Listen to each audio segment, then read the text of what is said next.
Oftentimes, in order to move forward, you have to first remove something. And I see this with people in my life all the time where they're like, I'm burned out, I'm stressed, I'm working too much. And then they're like, I want to do something different. Should I be waking up at 4 a.m. or should I be staying up later? Like, what should I do? And it's like, step one is not what should you do. Step one is what should you stop doing?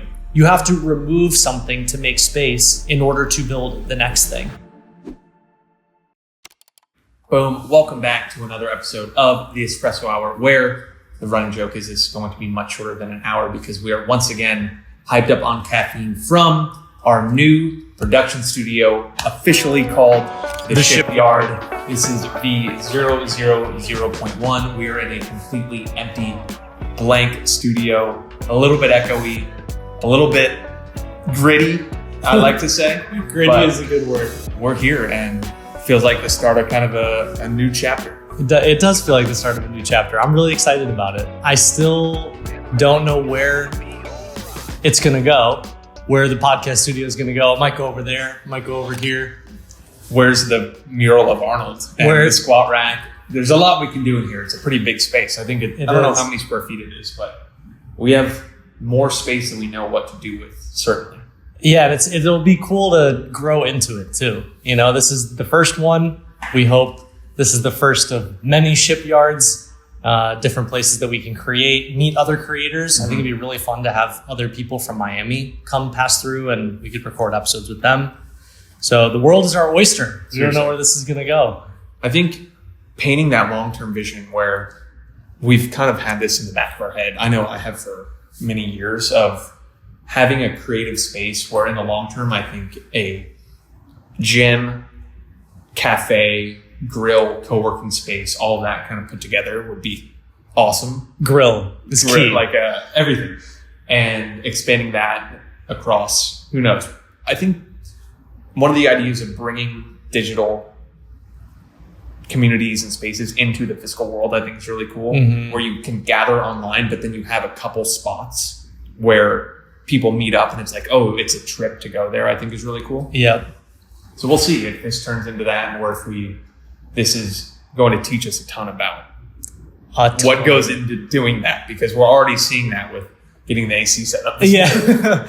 Yeah, it was kind of funny when you got the keys before I did and we came over and it was my first time seeing it. I opened the door and 50% of me was like, wow, this is so exciting. And the other 50% immediately felt so much anxiety because I was like, now we have to figure out what to do with this. Seriously, we have to figure out what to do with it, and the possibilities are endless because we have a ton of space.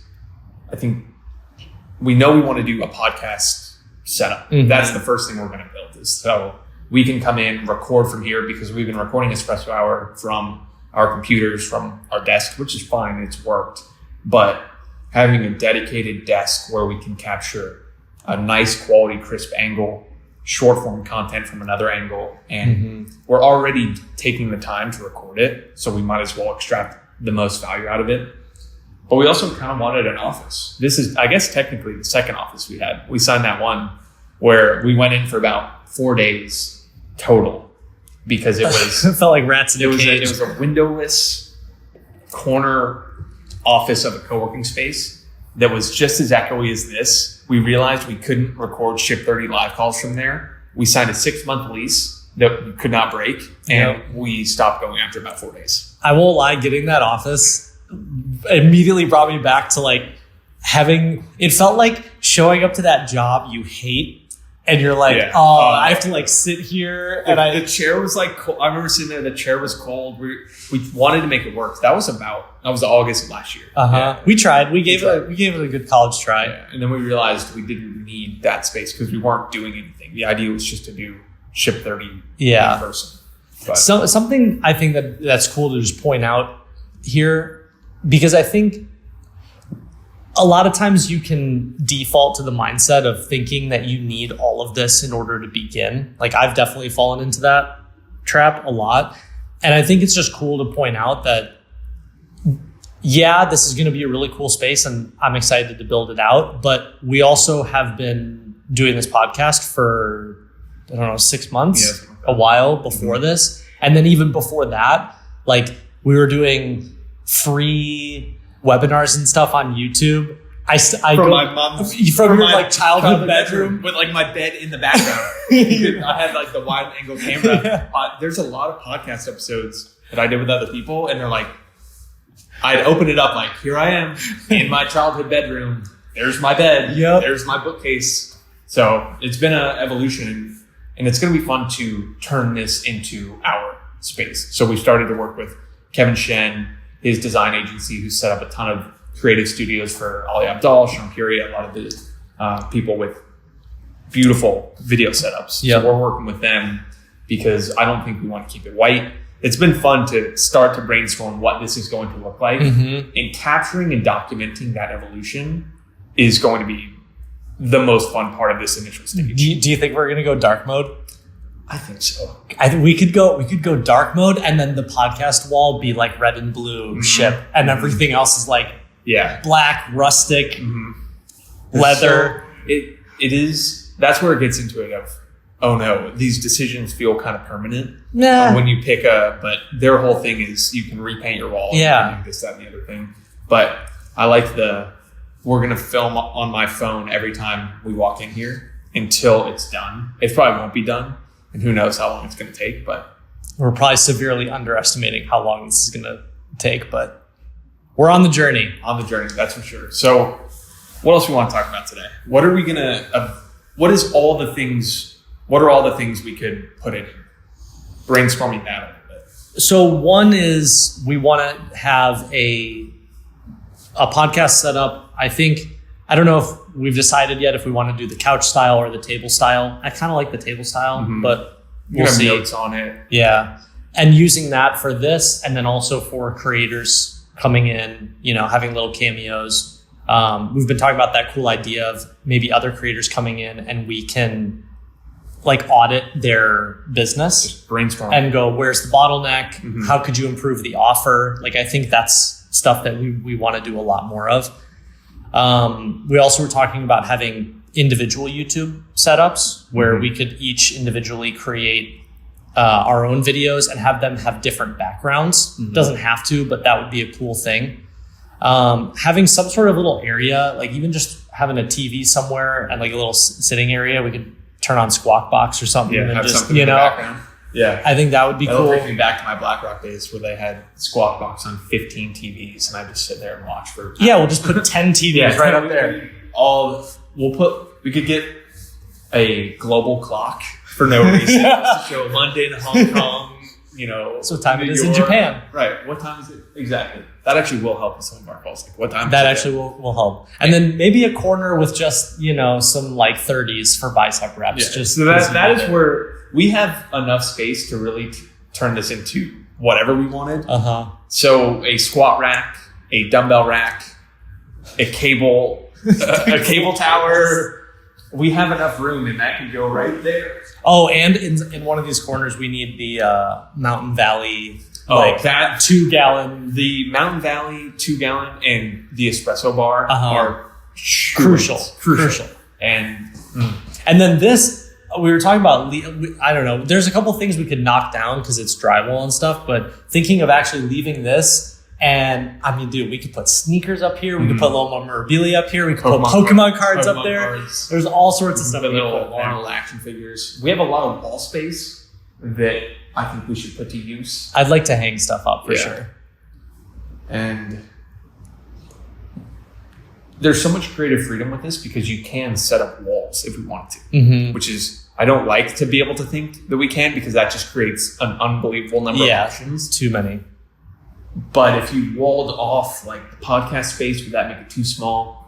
Luckily, that's why we're working with the agencies because they'll be able to take a couple looks at this and figure it out. But I go back to part of my inspiration really for a long time has been fitness YouTubers. I've been watching fitness YouTube for the longest time. Decade.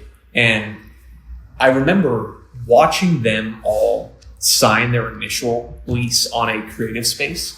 And just go in with a camera like, here it is. And I remember thinking, that was so damn cool. Yeah.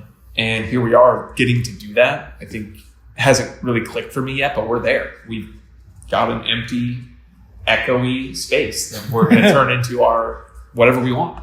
Yeah, which is why I think too we wanted to just film this episode here and capture the jankiness of it, because this is going to be really cool to look back on. And I'm sure, 5 years from now, 10 years from now, we're going to look back and be like, wow, do you remember our first shipyard? Was that small little, I think this is probably like 350 square feet, No. I think it's much more. I've lived in, I don't know, 400 square feet? Isn't that, it's definitely not. I've lived maybe 600. I think so, because if you think about a small hotel room, those are like 300. Okay. So yeah, this is probably about 600. Yeah, we should know that, but whatever.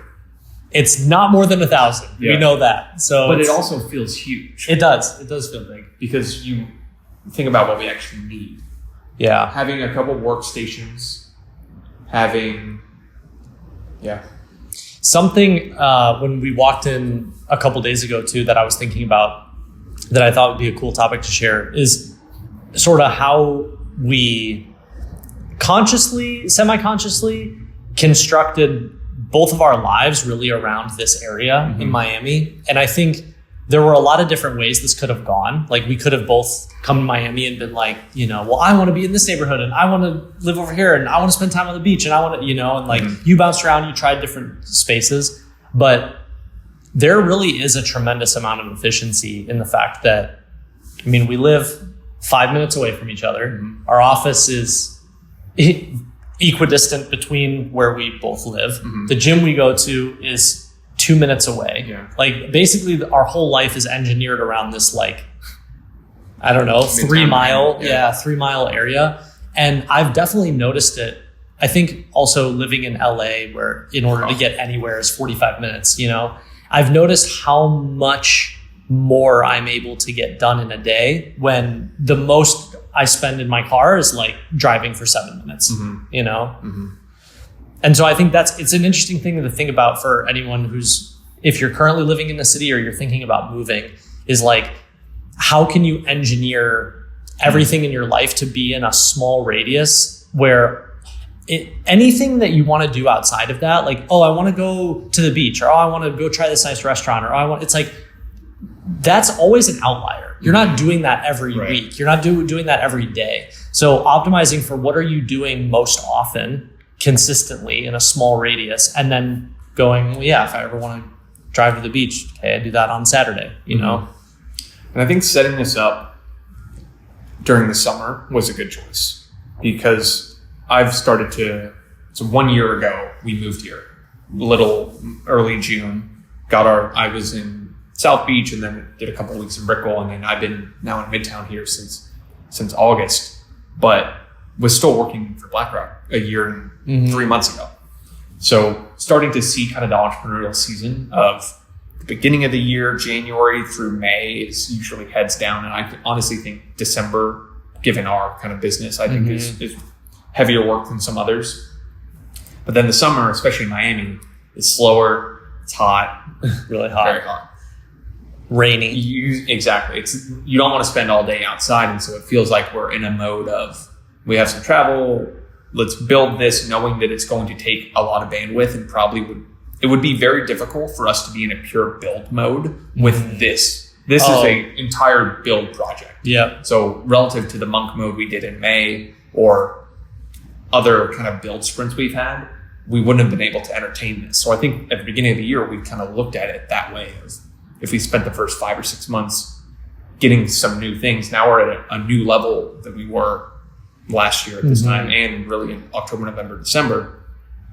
What does it look like to then get comfortable, plug our inefficiencies and iterate at this current level, set this up? So I really think we'll see the benefits of this space come September, October, November. Agreed. During the end of the year content, during later Ship 30 cohorts, things like that, rather than, because we don't get that much use out of it right now. I'd be surprised if we had this set up, ready to record podcasts by mid-August. I think that should be the goal. 6 to 7 weeks and document that, but we'll see, Yeah, we'll see how far we get. I think it's also worth pointing out too that, so not only is this a huge time commitment and it's a huge build out, but this is the equivalent of if you and I sat down and we were like, okay, we know the next product that we want to build, or we know the next business we want to build. And really an in-person studio, I think, is worth thinking of like a business, because that's what it is.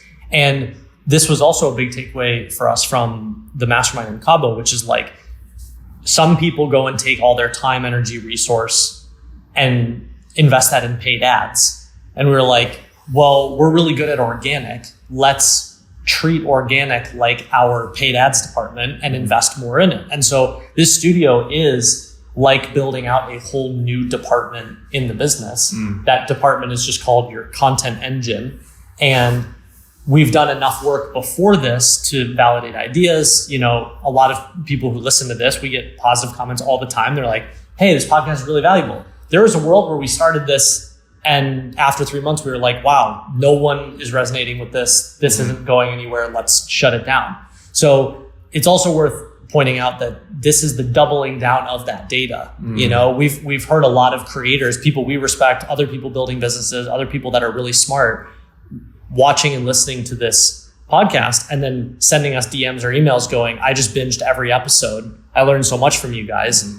This content studio is the doubling down of that data going, great, let's increase the production quality. Let's film maybe twice a week. Let's distribute it more, you know? And we've had a lot of fun doing it. That was, you know, we got the external validation. It's like we talk about with any kind of writing. You put data points out there into the world, you figure out what resonates with you and what resonates with other people. And I know that we could talk about digital businesses forever. Yeah. Especially documenting our own and talking about other people's, right? So we have that barbell of what are we doing? What are other people doing? How's that working? And there's something to be said about having a high quality production studio where the immediate value you're presented with, the medium is the message, right? You are more likely to invest in a high quality or high priced product that's put together in a nice studio. It validates their decision more than if you just recorded, if you paid a couple $1,000s for something and you were recording it from your phone. Right? Despite the information being the same, there's just a perception difference. Total perception difference. This, I might be speaking like totally wrong here, but something on that note that I just saw. Who's the guy who has the podcast Modern Wisdom or something? Yeah, Chris Williamson. Chris Williamson. So did you see he just interviewed C-Bum? But the shooting of it was totally different. It was all shot in C-Bum style.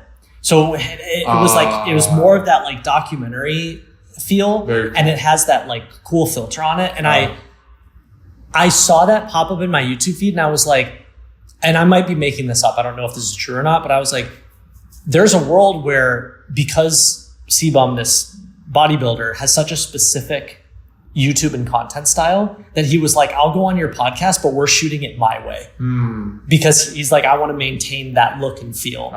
And like, maybe I'm wrong about that, but if that is the case, that's a really interesting way to start thinking about content where how can you make it where when someone consumes what you're doing, it's not just you they recognize and it's not just your perspective they recognize, but it's the way you execute it. It's the brand. Yeah. So every brand touch point is the words you use, the style, the background. And I don't want to say underinvested in that, but I think it's something you get the choice to invest in later. Yeah. Once you've kind of validated a lot of the things you're doing and saying.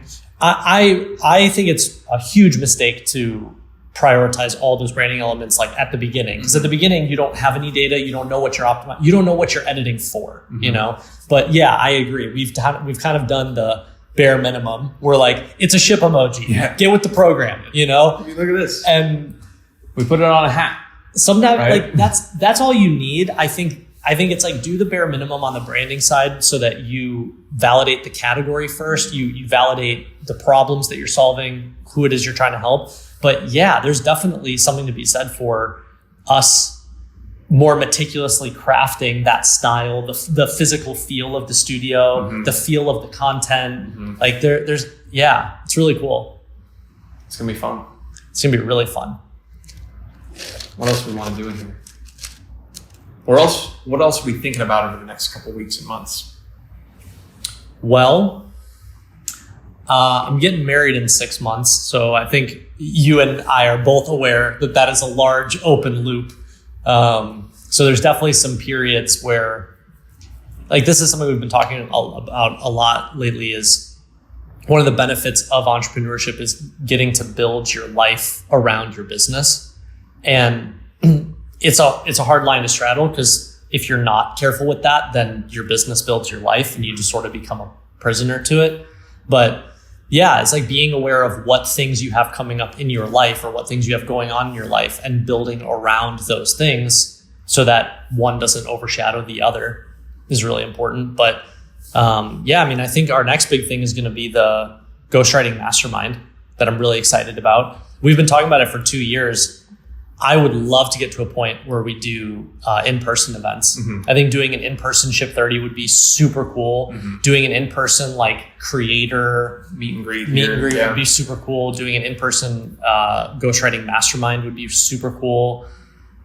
There's the burden of opportunity. Bridging the gap to in-person. Yeah. But it feels like we're going to spend this summer setting the foundation and plugging the holes in. I like this idea of every time your business doubles, something breaks. And we are experiencing experiencing the growth pains of sprinting on PGA all May and June, and now going into a Ship 30 cohort. This will be the first time that we've been running PGA at the same time, running Ship 30. I felt that yesterday as I manically looked around at all the things that we were responsible for, and it wasn't documented anywhere. Yeah. So I think we'll experience a little bit of growing pains, especially as we build this out. So it feels like the right time to do that. Mm-hmm. And there is something to be said of when you're in kind of a hyper growth mode. Yeah, it might be exponential, which is what I feel we're at, but you get there and then you have to pause. You have to pause and you have to soak in what are all the things that you're not even aware of that are about to break. Yeah. And I think we could look back at every milestone of the business. If you look at each doubling point from like 10K a month to where we're at now, you could probably point to a couple Slack messages from me of like, all right, something feels broken here. Yep. It's time to organize. And so I think we'll spend a lot of July and probably August doing that. We have some travel, going to Greece. Going to Greece. Party. That's going to be a lot of fun. Doing a bachelor party in Greece. Doing London, Amsterdam. Going to do a little Ship 30 PTYA meetup with Ollie. Oh, that'll be really cool. Because it's going to be in the middle of a cohort. So I think we'll have a lot of active people in London that I can say, hey, come do this. Maybe we'll like send some pictures or something. I don't know. Yeah, doing that. I'm really excited to see what you talk about with Ollie on your podcast episode, because I've gotten a lot of really positive got like 60,000 views. Yeah, just on YouTube. Yeah, crazy. And a ton of comments. I've gotten a bunch of DMs and emails about it.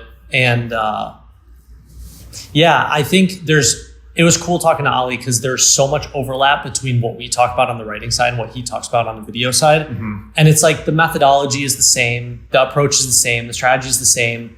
That's why a lot of times too, we see people that go through Ship 30, they go, my conclusion is I don't like writing. I want to go start a podcast. And it's like, great. All these skills, we talked about this in a previous podcast, was like the whole game is just building the skills and then reskinning them to different areas that you want to apply them to. It doesn't really matter if it's writing or making videos or podcasts or whatever. Well, here's what we could talk a little bit about and expand this idea, because as I've been looking at the barbell of Ship 30 and PGA, what our long-term kind of educational style could be. And I think it's a mix of beginner, get started, 30-day kind of challenge. And so you just said it. What if there was a world where we had Ship 30 for writing, podcast 30 for someone who wants to start a podcast in a month, and someone who wants to start a YouTube channel? Or we've started to build these relationships where we could go to a Ollie and say, hey, you have your full academy. What if you had a even lighter beginner version that was like quick start 30-day? Go to other podcasters and say, hey, we'll help you build the full curriculum. You're not monetizing it that effectively. You could build that, right? So if we had a full suite of almost beginner creative challenges, taking all the things we've learned about doing it with the community, doing it with accountability, doing it in a experimental way, so it's not anything you're committing to for the long term, So I think that is one. That's one side of the barbell. One side, and then the other is looking at business opportunities. Like right now we see there's a huge opportunity for people to have educational email courses. I think every website, every creator, every entrepreneur, every e-com store will go from having a bland, hey, join our newsletter, to here's what you could learn about our product. Here's the mistakes you're making, whatever it is. When we see that opportunity, we could go fill it ourselves, and that is scalable in one area. But a higher level of leverage is understanding that there's so much potential demand for that we could educate individuals to start their own micro agency to go and fulfill that service. Which is basically what we're doing with PGA, right? So if we can get that model correct, we can then just say, observe the digital business landscape and say, if we had infinite service capability, what would we go and offer these people to help them scale? And then rather than fulfill it ourselves, we do the education to help other people go fulfill that. Yeah. And if you strike that barbell and we ascend to having operators of each of those, I think that's kind of a long-term. Yeah, totally. How you build a $50 to $100 million education business. Yeah, you said it, was it yesterday? And just this question of, who, not how. And I think you and I are both starting to feel it, which is like every new idea we have, you almost have to untrain the response of, okay, how do we go do that? Past a certain level, you don't have to be the one to go and do it. Like, how can you come up with an idea and then go, let's go find the person and empower them to build that, which also removes more and more of the risk of the business being dependent on us. Like, that's how you really, and I think it's funny, I don't know who the quote is attributed to, but the people need to be reminded more than they need to be told, We made a video and did a podcast a couple of weeks, maybe a month or two ago, on this idea of every time the business doubles, you need to pause. And like, we just experienced it. And then we both were like, nothing to fix, keep going, and like, I think it's so worth pointing out that even the people that you look at that are succeeding at something or that you look up to in some way, like, they also need to be reminded, and they are also actively reminding themselves, because we all forget these things at every single level. And we all have this horrible trait where you think that like exponential growth just goes forever. It's like watching the Bitcoin chart being like, there's no way it's going to go down, We need to just go back and watch our episodes from 2 or 3 months ago, or read our Twitter feeds, because most of the stuff we create and talk about are reminders to ourselves or some kind of documentation of what we're doing. Yeah. But I like that idea of, as we continue to think who, not how, going and finding these other opportunities and saying, rather than do it ourselves, how can we partner with them and have them do a considerable amount of it? And I've been listening to a lot of the Founders podcast, which I've turned you on to. I turned to Daniel's been really cool. Listening to it. David Senra does an awesome job with that. And I play that in the background of a lot of things I'm doing, because I've realized I also listened to a good episode with the Speechify CEO, Cliff Weitzman. Speechify is an app that turns all written text into audio. And for my entire life, I've started to reflect a little bit on my learning style, and I've never enjoyed reading. My reading comprehension was never that strong, but listening, I listened very well. I pick things up. So I've just been playing Founders Podcast kind of as ambient, because I don't have to pay attention to it, but it processes. And the podcast with Ollie and Cliff, they say, we've been speaking for millions of years, but we've only been writing and reading for thousands. And so our brains adapted. Maybe he's just really good at selling his product, because but that clicked with me. I was like, okay, that makes sense. But anyway, that's what we call anchoring. Right. Anyway, what's cool about listening to those people is their level of ambition, and this idea that it takes as much effort to build a $10 million, to build a $100,000, $1 million, $10 million, $100 million business. It's just the decisions of where you allocate your effort is the only difference. Yep. And so I like this of, why isn't the goal to build $100 million or $1 billion? And how would that change the way we thought about all the things we were doing. Yep. Because we know when you have that lens of, I want to build $100 million education business, we cannot be in the business of going and building those individual things ourselves. I'm not saying we're there yet, but it is, when you hear that perspective, I've been reflecting on how would I be treating things differently if the goal was not to hit X amount of revenue at the end of this year, but it was to hit $100 million in 5. Mm-hmm. What would that look like? How would that change the way we operated? And I think we'd still be doing this exact thing of getting a new studio, because that sets the foundation to do a lot of different things. But untraining yourself to say no to, or really training yourself to say no to opportunities that you would have said yes to, because saying yes to that means you cannot say yes to the thing that would get you to that next level. Whereas the thing you're saying no to just a year ago would have been an absolute home run dream opportunity, or shutting something down that you're doing to then go and build something else. You have to take that step back, and it's extremely uncomfortable, I think, in the moment. Yeah. But when you take that 5-year view with that higher revenue level, you know, okay, of course, that's not going to be a core part of what we're doing to get to there. Yep. Yeah. So many things that you just said too. Cause like something we've been talking about is this idea of, if you build, maybe this was the last pod, was if you build a new product or revenue stream, is it burst in revenue, or is it something that can grow? Business or a promotion. Right. Business. Yeah. That, which was another great Cabo takeaway. Like, is it something that can continue? And a perfect example of that is like 2 years ago, a year and a half ago, a year ago, I've had, I mean, I can't tell you how many times I get people still emailing me, because I ran a ghostwriting business for so long, being like, hey, can you ghostwrite my book? Hey, can you ghostwrite this? And like, in any one of those individual moments, it's like, cool, that's an extra 20 grand. That's an extra 50 grand. But then it's like a burst, and then it goes away.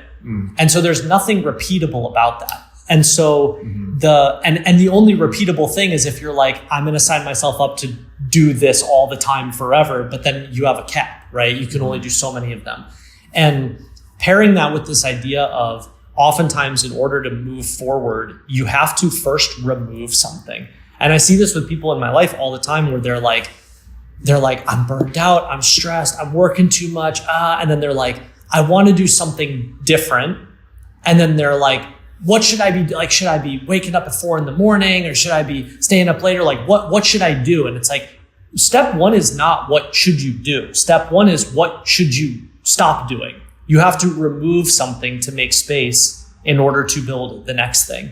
And that a lot of times means taking a step back, cutting something, being in a deficit for a short period of time, making less for a short period of time.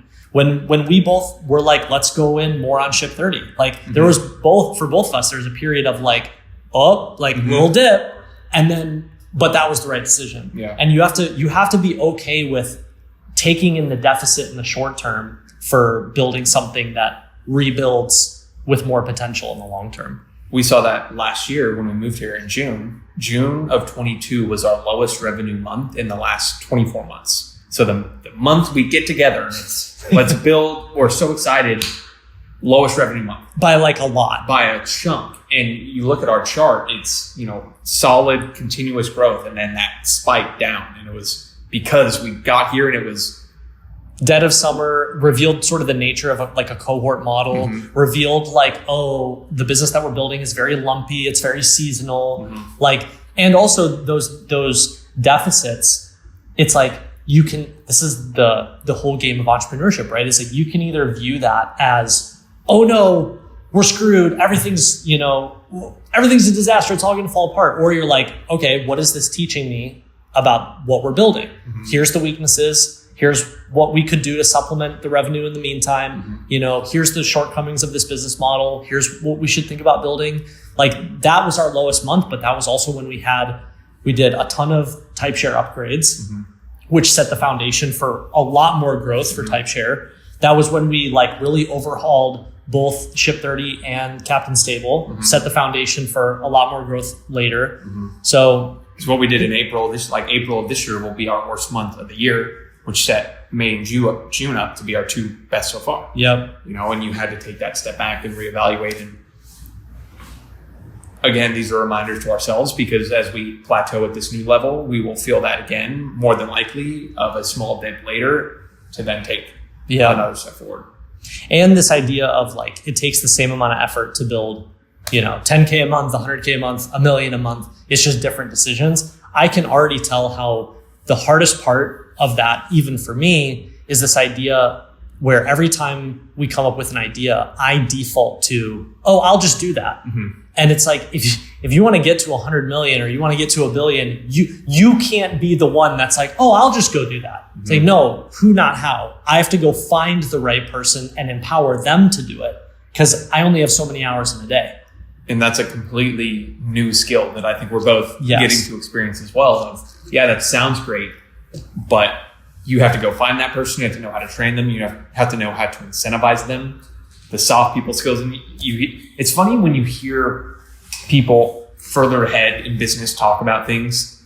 I've probably heard people are the most important part of any business probably 100 times. Uh-huh. And for the first 2.5 years of this entrepreneurial, you're like, no, they're not. No, they're not. I am like this small team of 5. And you recognize that sometimes you have to hear contextual advice at a different stage, and then it clicks. And now, of course, I hear that. I'm like, you're so right. Yep. So I'm trying to be more conscious of when I hear advice that I disagree with, ask, will I agree with this in the future? Mm-hmm. Or will I take a look at this in a different way in the future? And doesn't mean you have to interpret it differently now, but just be aware of, yes, in the beginning stages, people were not the most important. You are the most important, but then to scale. So word of caution to anyone listening to us is some of the advice we give is contextual to where we're at and would not make sense where we were at the very beginner stage of the Definitely journey. not. And this goes back to something we've talked about a ton of, never compare yourself to someone making those decisions later on, because they are operating in a completely different world on something that compounds exponentially. So you can't even fathom. And that, again, reminders to ourselves as I look at these other people building even bigger businesses, you can't compare yourself to them. You have to continue to play our own game, which is building out this space. Yep. So this is more of a, I guess these are all the things we're thinking about, all the things we're trying to sort through. And, we'll get back to our regular scheduled programming next week. But I think this is going to be one of those cool things to look back on and go, wow, that was, this was the end of one chapter, the beginning of another. And I do think it's cool I don't think it's a great long-term content strategy to just go, let's just document everything and just ramble and talk. Like, that's not valuable. But I do think that doing that every once in a while and just going, okay, here's where we are on the journey right now. It then is very cool to look back on and sort of trace all these steps together. Yeah. So 1 year, 2 year, 5 year in the future us. Hopefully you're watching this at the new shipyard. Maybe we can have this playing in the background. That would be really as cool. You unveil the many shipyards that will be opening in Miami, Arizona, Sicily, Greece, Argentina, all the eventual locations. So I'm excited, man. I'm really excited, and this will be so cool to build out. And I'm also excited to open it up to other creators here in Miami. Hopefully, this is a space that whether even we're using it or not, we can be like, hey, go use it. Yeah, I when I recorded with Danny Miranda, and he was using another creator's studio, and I was like, oh, that's so cool. You're just opening it up and sharing it with other people. I think it'd be cool for us to do that with other, especially up and comers as well. Would be awesome. Yeah, and let us know what you guys want to see or hear as we build this space out. Right, what would be interesting for us to share, because I think this is there's not very many people, especially in the Twitter space, going and building something like this out and documenting it. I would have loved to have seen, I know Danny used Pomp Space, right? Mm-hmm. If Pomp made a video or a documentation of hey, I'm setting up this studio, I would love to have gone and watched that. There's something cool about seeing other people who primarily build on the internet go and build something in real life or in person that's tangible, and then eventually going and visiting it. So let us know. Send us a DM, leave a comment of what you'd like to see as we build this out. Maybe we could document some of the design decisions, the gear decisions, the squat rack choices, the mural design. Are Yep. we putting Arnold? Are we putting Ronnie Coleman? Like who?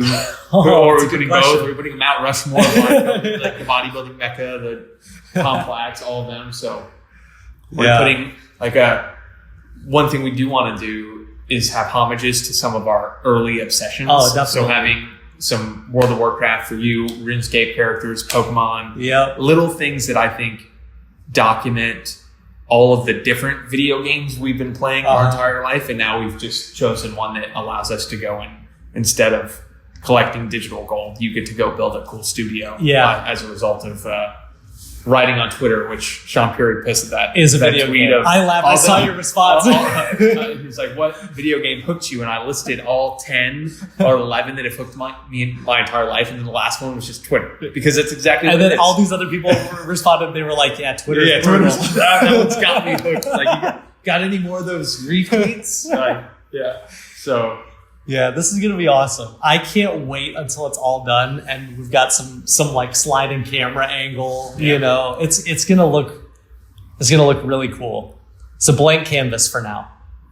And we'll see how quickly we can do it. But we'll be documenting, we'll be sharing. Let us know what you want to see. If you enjoyed this style or just kind of riffing, let us know. Leave a comment below. If you're listening on Spotify or Apple, if you could leave this a 5-star review and share with a friend who is interested in growing their digital business or writing in general, that goes a long way in helping us grow the podcast. As always, leave a comment with your 3 biggest takeaways if you're on YouTube to enter into the sweepstakes to win a free spot in the next Ship 30 cohort, which kicks off in a couple of days, but you could be watching this in the future and there'll be one right around the corner. So keep that up.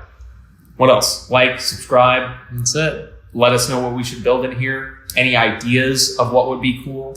Let us know. Very open to ideas. But that's it. Hopefully, That's it. by the next time we record in here, we soundproof it. Yeah. Who knows what this ended up sounding like? Hopefully, it's good. But Yeah, I'm sure it's fine. You know what I was just thinking too? You know what would be cool is Art Basel is in November, December.